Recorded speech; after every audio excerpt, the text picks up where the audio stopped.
Look, when it comes to me, I couldn't care less about national team football unless it is a World Cup, a European Championship, or anything like that. But when it comes down to the Under-21 Championship, including so many great nations, so many great talents, there's only one thing we can do, and that is that we will rebuild Sheffield United, the newly promoted Premier League side, and we will only do it by going ahead and bringing in players from the Under-21 European Championship. Guys, today is a time to showcase you some of the best talents in world football, especially out of Europe, and I will be bringing them to Sheffield United to create an incredible squad that can compete for titles. Let's go after it. First of all, I want to start off by giving respect to the players where respect is due. This Sheffield United team has come in the second position this season to get 91 points and get promoted ahead of the likes of Luton Town, who came in third place,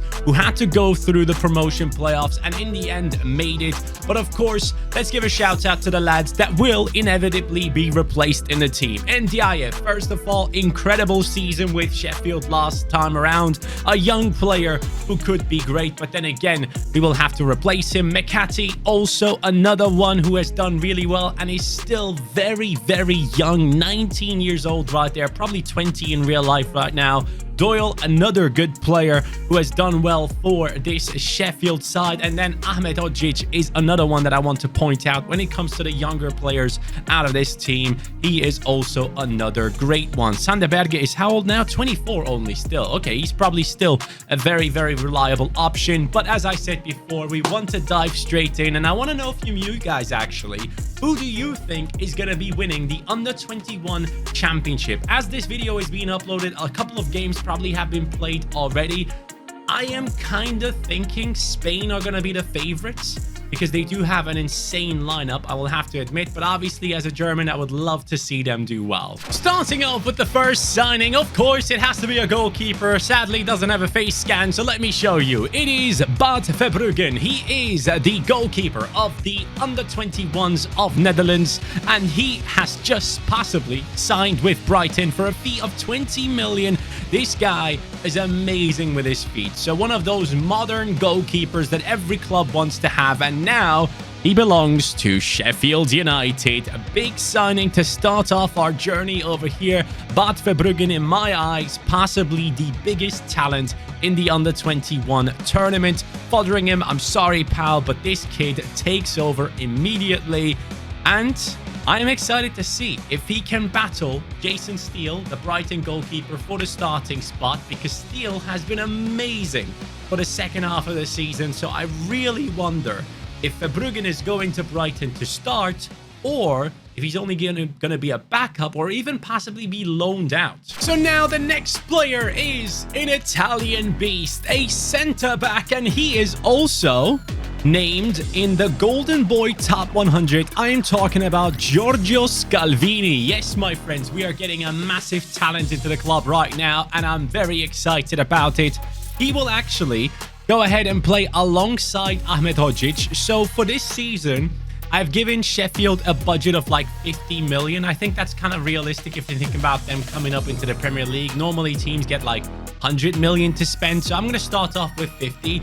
But I am pretty happy with this signing. He will take over from Egan. I'm sorry, pal. You're going to be dropped. And I will show a little bit of respect to some of the best performing youngsters at Sheffield and not replace them immediately and give them at least one season with the squad, because I can't buy a full starting 11 yet. But yeah, this Scalvini kid is someone to watch out for. He is very, very talented. He is still like 18, 19 years old, 6'4" tall. It wouldn't surprise me if he gets a move to the bigger sides in Italy, or even to some of the Premier League teams. Up next is Michel-Ange Balikwisha. He has signed for the club now. He's a left midfielder, and you guys know I really like this talent. He plays for the champions in the Belgium division. Last minute goal from Toby Alderweireld has gotten him the title, and Balikwisha was a big part of that squad. He comes into this team as a left midfielder, 73 rated as things get started. 4-star skill moves, 5-star weak foot, someone that can take set pieces. Just overall an incredible player whose name you should definitely remember, especially for the Under-21 tournament. He could be one that tears it up. The next player walking into the club is a player that has gone down to the championship. Look at him right there. You might be able to tell who that is. Well, it is Silencio Somerville, or Crescencio. Do you say it like that? He has a release clause worth of north of 20 million, but Leeds are requesting just 10 million. Dortmund, Villa, Leipzig, PSV, and Feyenoord are all linked to him. This is a big talent who has obviously popped up in a couple of Premier League games, if you guys paid attention last season, and had amazing performances. But this is a big talent that will take part in the Under-21s and could be a big game player for the Under-21s of Netherlands alongside Verbruggen. So welcome to the team, Somerville. You are going to be part of this Under-21 special, and I am very excited to have you here on that right-hand side, my man. There we go. The team is already looking much better. Balikwisha, Somerville on the wings. We have Scalvini in the centre-back position. Verbruggen at goalkeeper. And I'm just realizing everyone is 73 rated. What the hell is going on? By the way, let's get a striker. Next in line is a German striker that maybe not a lot of you guys might know. It is Ngankam. Now, he is a massive talent who will take it up on the big stage. And it's hot between Ngankam and Eintracht Frankfurt. Concrete talks and negotiations.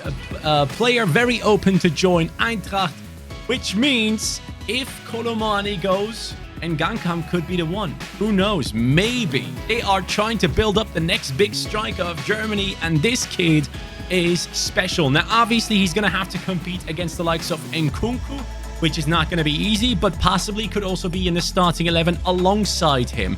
This is a kid that, again, not many people know of, but has bags of potential. I cannot wait to see how he does for the German national team. And Ngankam is in, and he's 70 rated. And I need to get someone high rated. Yes, you do. On to the next one, and possibly the top goal scorer of the Under-21 tournament. It is Spain's striker, Abel Ruiz.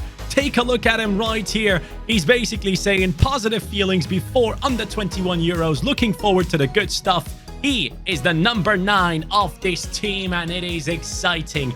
Spain could possibly win this whole thing. We're going to see it, obviously. But now he is the big boy transfer that we're making. Apparently gets the number 10 on his back for Sheffield. £15 million we had to pay for him. And he takes over from McBurney, surely. Now, I will have to sell a couple of players on to be able to make more transfers. So you guys might have to wait a little bit, even though you don't have to. The next cut just goes to the next transfer. So it doesn't take time for you, but for me, it does. Excellent. Anyways, Abel Ruiz is here. Decent amount of pace, great shooting, okay dribbling as well with the 4-star skill moves. If this guy has a great tournament, maybe, just maybe, one of those teams looking for a striker might be going in and taking a chance on him. I actually managed to sell on a couple more players, and now he is walking into the club. He could be incredible at the Euros, and his name is, of course, Gabri Veiga. Is ready for the next step now. He will leave Celta Vigo. His management is considering many options as he could become a future top player in central midfield. Contact and talks with Chelsea. Bayern is not involved, but I do know that this kid is also linked with Liverpool. And honestly, guys, I don't want to be like flexing my football knowledge or anything like that. I actually won his card on Sorare like months ago when no one knew about this kid, and he was only getting started in the starting 11 basically and getting those goal contributions.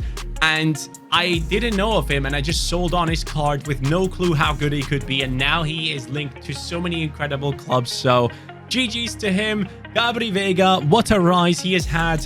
And I believe it was all due to the fact that the likes of Brais Mendes, he goes into the cam position, by the way, where he gets a nice upgrade. But I believe Brais Mendes was at Celta Vigo. He moved to Real Sociedad. That opened up the chance for Gabri Veiga to move into the starting 11. And he has been incredible there. And he's just such a good offensive midfielder in my eyes. As an offensive 8 or even as a 10, he could be played. And quite similar to the likes of Andre Almeida from Portugal. But Gabri Veiga is the one. He's the one that everyone talks about right now, so had to include him. I'm seeing rumors that Luke Thomas of Leicester City, the relegated side, might be the one to play for England in the left-back position. I think he's competing against Hall in that position as well. He is basically 60% expected to play for England. He comes in for 5 million, and I think I might be done with transfers for now. Low, I am sorry, but Luke Thomas is here, and actually we made a lot more transfers than I thought we would. We brought in 1, 2, 3, 4, 5, 6, 7, 8 new players. Hopefully, we can survive. I am very worried. I will have to admit, I feel like we might go down in our first season. But if we don't, that's huge. That's what he said. Now the time has come, season is done. And Sheffield, guys, it's not looking good. We're losing so many games. So many flipping games. But we also have been able to beat the likes of Brighton, Crystal Palace, Wolves. I mean, consistently maybe 1 win a month. Is that enough to stay in the Premier League? Let me see. Come on, please. Please. Yes! This, honestly, that right there might just be the biggest achievement you'll see in this video. Yes, at some point I want to compete for the Champions League trophy, but that is incredible considering how low rated this starting 11 was. We have beaten Brentford, Bournemouth, and Luton Town. Oh, maybe Ivan Toney getting banged helped us here. Now, did I just say banged? I wanted to say banned. Wow. Okay. I hope I didn't say banged. That would be odd. Anyways, we move. So, yeah, we are here and looking at our players. And we are seeing Abel Ruiz up to an 81. Ngankam only a +3. Okay. Gabri Vega 78. Position change. Somerville looking good. Balikvisha solid. Luke Thomas. Grove is coming in. Scalvini looks amazing. Sander Berge in the CDM position holding it down. And then we have this Bogle guy who I will probably replace next season. He's still a youngster, by the way. Quite high rated after the first season. But bringing up to a 76, and bench-wise, obviously, it's not looking great. We have so much work to do with this team. We're only at the start of our journey, and this season has been dominated by, of course, Abel Ruiz. 18 and 6 from him. Ryan Brewster? Why did he... Oh, he played ahead of Ngankam. Brewster, bro. Come on, get out of here. Get out of here. It's actually such a disgrace that that man does not have a face scan in the game, but he is Levi Colwill. Brighton will insist for Levi Colwill this week after 30 million bid rejected.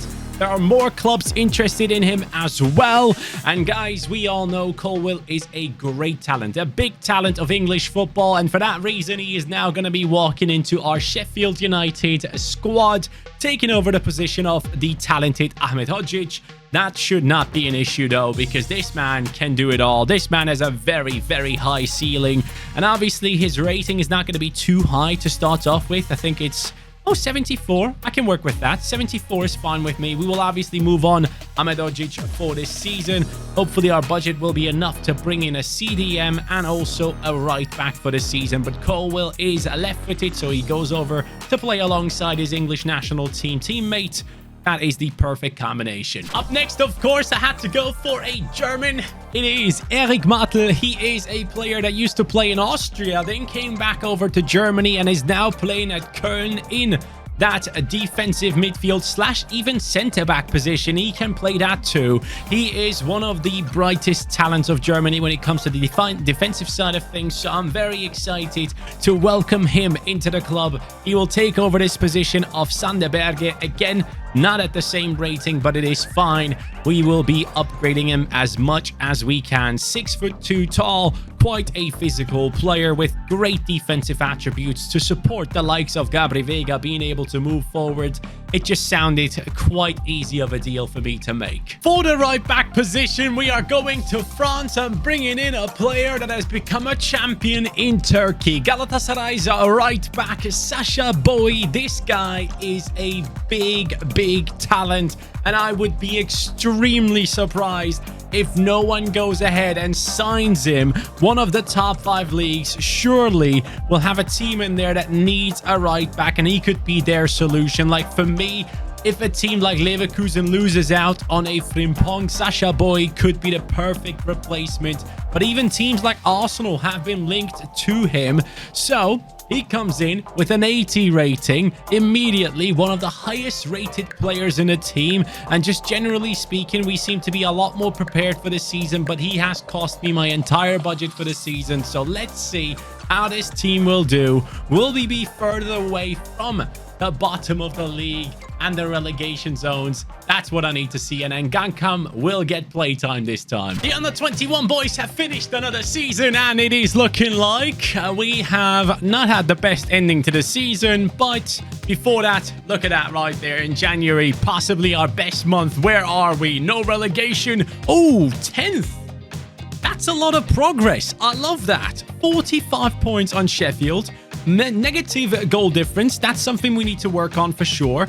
But at the top, we have Liverpool. Congratulations to them. I'm just very happy about the fact that our youngsters have done so well. And I am seeing Ngankam +3. Abel Ruiz is leading the line, 86 rated right now. Gabri Vega behind him on an 82. Balik Visha and Somerville both on an 80. Sasha Bowie coming in and already one of our best players. Defensively, again, we need to work and improve on that side of things. And Thomas has gone up to a 78, while Verbruggen has gone up to an 80. Now, the bench needs to be filled, and that is going to be something we focus on for the next season for sure. Hopefully, we can get the right pieces into our squad. And the under-21s, 18-9, 14-8, and Ngankam with a much better season this time around, 13-4. Guys, this team is slowly coming together and gelling. It's working. Let's keep going. And by bringing in players for the bench, I don't mean that it needs to be just bench players. We can also bring in starting 11 players and drop others onto the bench. Since Ngankam sadly has been held back in the first season, his growth has not been able to keep up with the one of Abel Ruiz. So we are bringing in an upgrade, but we're staying in the same nation. And that is going to be us going over to Germany and getting Youssoufa Moukoko. The Borussia Dortmund talented striker is now part of this lineup, and Ngankam will be dropping to the bench. It's okay, don't you worry, pal. You get plenty of playtime as we have 2 striker positions and only 1 substitute for it. So he comes in with a +2 above the rating of Ngankam, but honestly, he has cost me my entire budget. So, yeah. Good luck to me. Good luck. Guys, it has been an incredible season. Take a look at this. Sheffield United have won the FA Cup and somehow gotten into the 2nd position in the league as well. The signings, or maybe the signing of Moukoko, has changed everything, and the growth in the defense hopefully has gotten us to this stage. The team itself, with Gabri Vega sadly injured. Oh man, that sucks. I wonder, I assume Ngankam has played then, but Ruiz, 90. I mean, he's looking incredible. Defensively, we look so much better now, which I'm very, very happy to see. Gabri Vega, well done, I guess, throughout the season nonetheless. So let me see them stats right here. Incredible. Going from 10th to FA Cup winner and also the 2nd position in the league is a huge achievement. Ruiz, 34-7. Moukoko, 15-6. And Ngankam with 15 goals and 3 assists. And Gabri Vega has played 40 games, 7 goals and 5 assists for him. And Colwell, our centre-back, has 11 goal contributions. This team is now going to be playing Champions League football, and that should open up the opportunities for us to bring in a lot more under-21 legends right here into our squad, especially for the bench. First up, strengthening the defense, it is Thomas Araujo. He is possibly the next up type of player when it comes to Benfica's academy and the players that they are currently producing. Alongside Antonio Silva, Thomas Araujo is a centre-back. He apparently has like 37 kilometers per hour in terms of like his top speed in terms of sprinting, which is insane. So he comes in to support us in terms of defense. This bench will be filled up with a bunch of amazing players, so that is only the first one of many to come.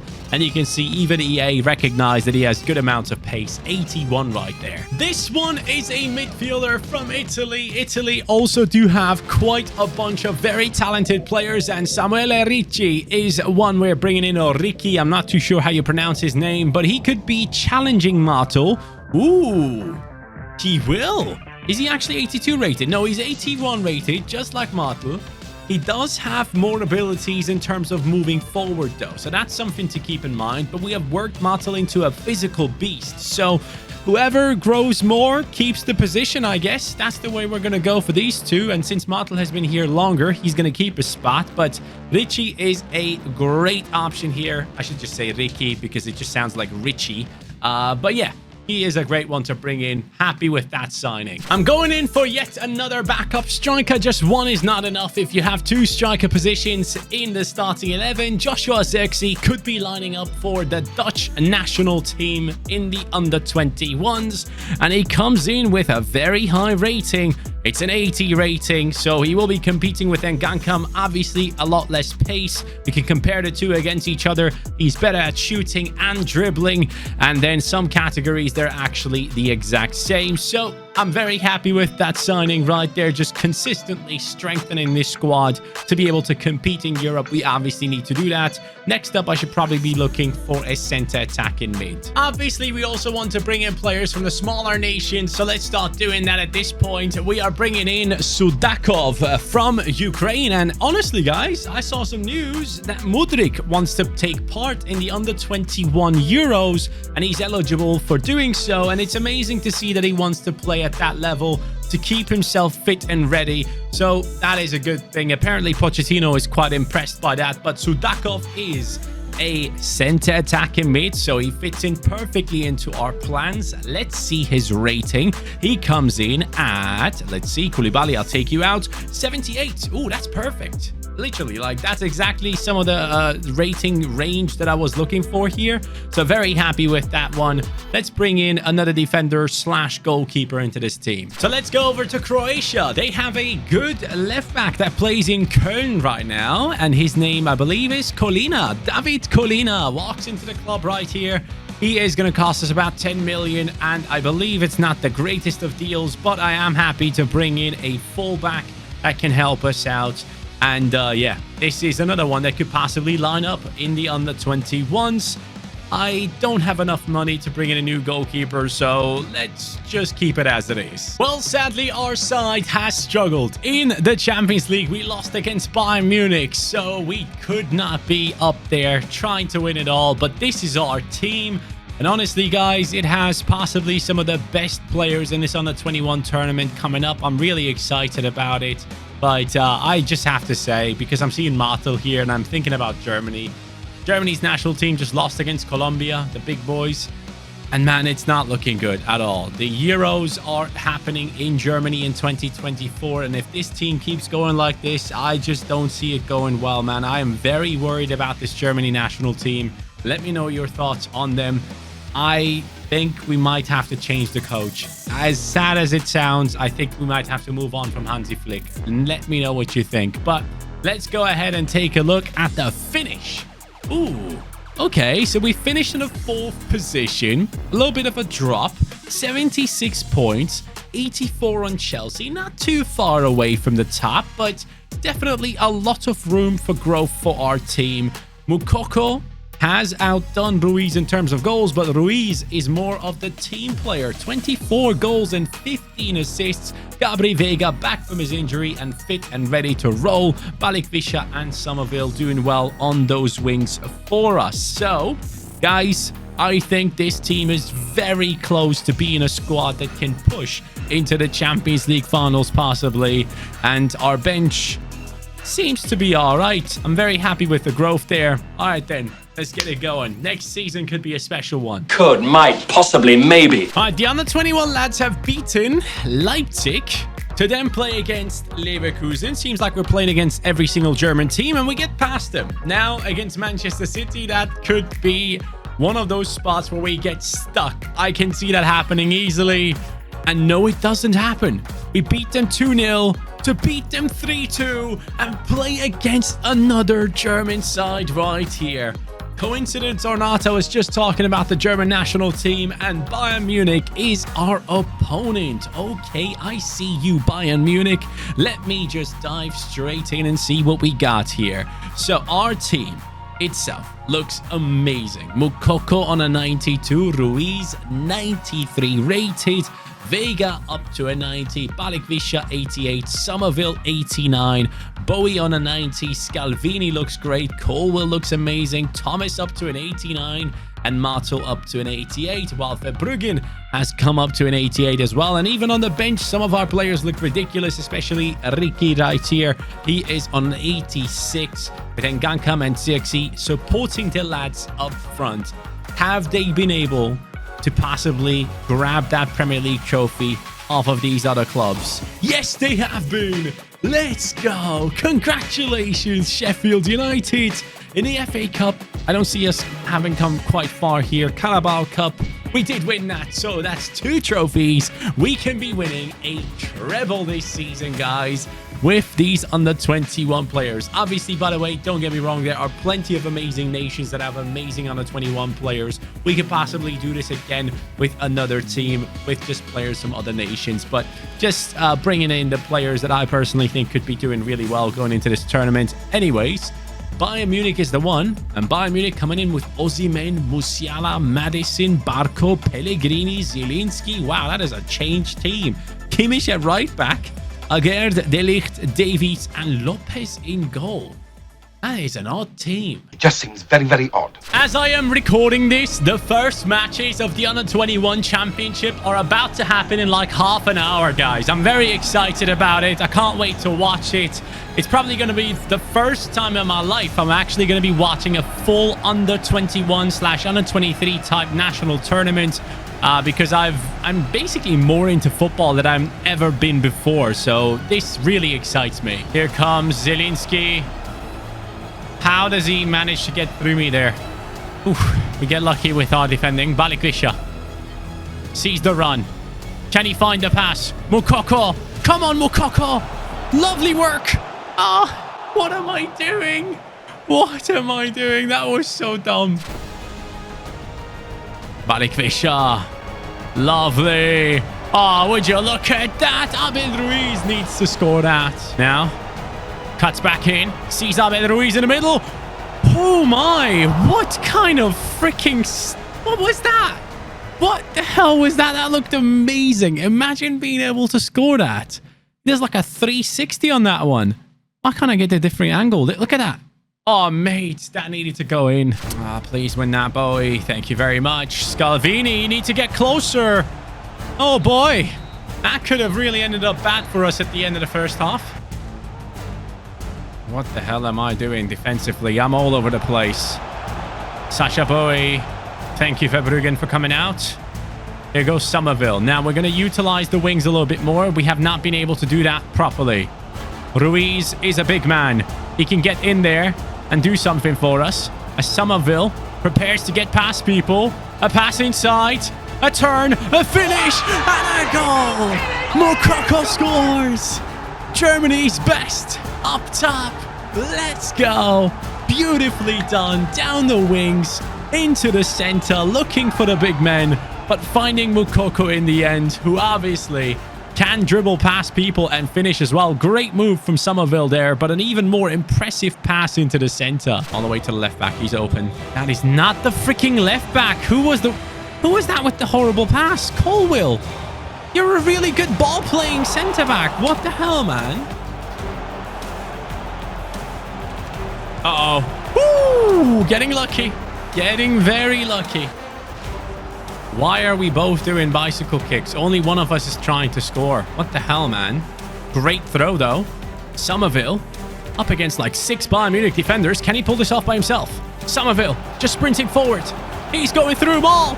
And he finds the main man in the center. Gabri Veiga gets a goal. Somerville sprinting away from like 5 to 6 defenders by himself. They cannot stop this Dutchman. He is just flying. And Gabri Veiga, the Spanish beast, is going ahead and scoring his first goal in this Champions League final. He did get the assist for the first one, I believe. I'm not too sure, but well done. Gabri Veiga dominating. Oh, well. Great interception and an even better ball. Abel Ruiz now sprinting forward. Has a little bit too much space. Let's try and utilize... Oh my lord. Mate, that goal is insane. Show me the replay. The beautiful replay of a power shot. One of the best things they have added into this FIFA for sure. This replay. Not even the power shot itself. But that replay, man. Oh, boy. Abel Ruiz finally gets his goal. 3-0 against Bayern. Osimhen. Stopped. Ooh, boy, that could go in if he shoots straight away, but he doesn't, and they end up scoring anyways. I guess that's a goal for Bayern in this final, but there's not enough time to come back. Musiala, I'm sorry, pal. That trophy belongs to us. Oh, hold up. Maybe I was wrong. It's 3-2. What the hell? Scalvini is the man who is going to be lifting up the trophy, guys. I had a great time. They tried. In the end, they tried, but they couldn't get it done. The 3 goals were enough. The Abel Ruiz rocket wins us this entire thing, and I want to know from you guys, are you going to be watching the Under-21 Championship? I for sure will be watching it, and I will be looking out for those amazing talents that could be next up on the list of the Golden Boy Award. Who do you think is going to win the Golden Boy? Let me know in the comments down as well. Have a great day. Take care and peace.